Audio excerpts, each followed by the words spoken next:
This project is going to show you how to make adorable little dinosaur toys completely in the hoop. Our designs can be made in the 5x7 hoop or the 4x4 hoop. The design will do everything and leave a small opening where you can add some stuffing. You can close that with a hand stitch or with a quick stitch on the machine.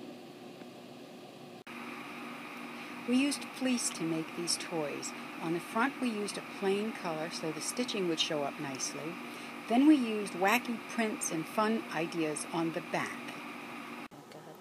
We're going to start by using a layer of mesh stabilizer. I really like the mesh because it's soft and you can leave it in. You don't have to try to tear it out when we're done. So you put down a layer of the mesh and a layer of fleece, your choice. I like to use a plain color on the front and then a wacky print on the back. Okay, the next thing we're going to do is lay a piece of wash-away stabilizer on top of the fleece. That's going to keep the stitches from sinking in and makes it look a lot nicer when it's finished. Now we put the hoop on the machine. I've selected one of the designs. Some of the designs have been rotated in the hoop so that they will be bigger than if they were just right side up and down. So let it go and let it sew. The 5x7 designs take 2 to 3 minutes to sew out. The 4x4 designs take about 2 minutes.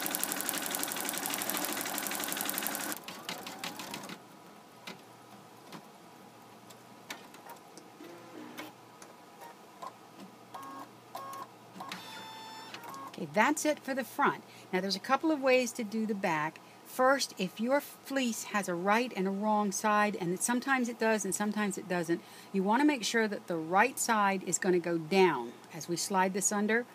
If it's a little tight sliding things under on your hoop, you can take the hoop off. I kind of prefer to take the hoop off and put the backing and kind of hold it in place with my fingers as I slide my hoop back on. This way I'm sure that the fabric is underneath the entire design. There we go. And I check with my fingers just to be sure. We're going to place a piece of fabric underneath, and then you don't need to change color at all. Just start your machine up again. The second round of stitches is going to sew the back to the front and leave an opening where you'll be able to stuff something inside.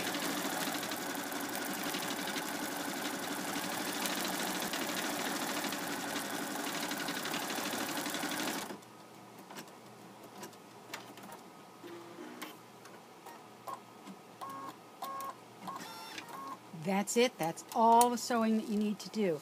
What you're going to do next is remove the hoop from the machine and take the fabric out of the hoop.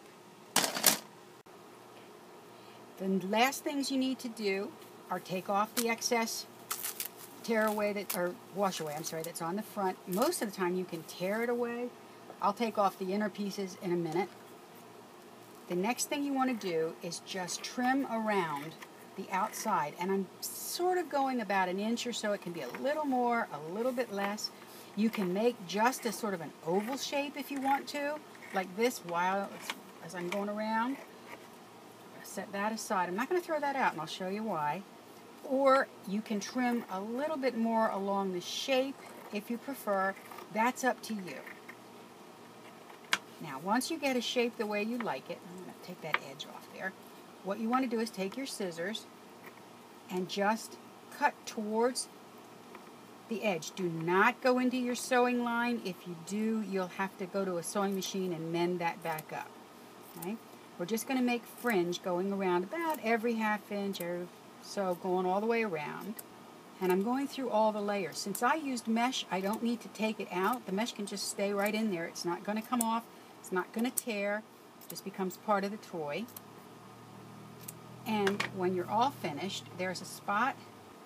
Okay, there's a spot here where it's open. And this is where you'll be able to put your fingers inside and add some stuffing. Now here comes the fun part. All these little pieces that you cut off make perfectly good stuffing. You can stick them in. You don't even need to get craft stuffing. You don't need to put a lot of stuffing inside these little toys. They're not really completely three-dimensional, but you can add a little bit just to give him some look. The trick to this, if you have trouble getting your finger inside, is a chopstick. We save them when we get them with Chinese food.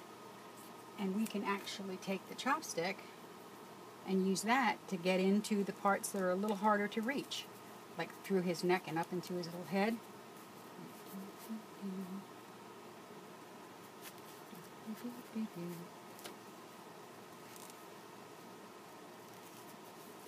And once you have enough stuffing in there the way you like it, you'll need to take a needle and thread or take it to your sewing machine, either way, and just sew that opening closed, and you have a little dinosaur.